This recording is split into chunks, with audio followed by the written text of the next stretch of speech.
Guys അങ്ങനെ നമ്മൾ കാത്തിരുന്ന നമ്മുടെ ട്യൂഷൻ ക്ലാസ്സിലെ ഓണം സെലിബ്രേഷന് വേണ്ടി വന്നിരിക്കുകയാണ്.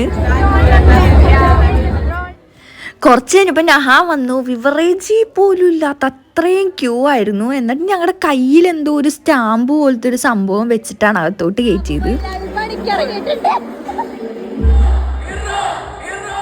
അങ്ങനെ ഗായ്സ് അവിടുത്തെ പരിപാടിയൊക്കെ സെറ്റപ്പായിട്ട് നടന്നുകൊണ്ടിരിക്കുന്നതാണ്. അടുത്തത് DJ ആണ്. നമ്മൾ അതിന് വേണ്ടി വെയിറ്റിംഗ് ആണ്.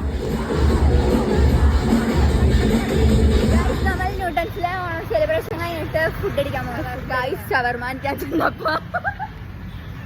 ഞാൻ പറയട്ടെ, ഷവർമാൻ ഞാൻ ചെന്നപ്പോൾ നമ്മൾ ഹോളിൽ പോയി പറയാൻ പറഞ്ഞു.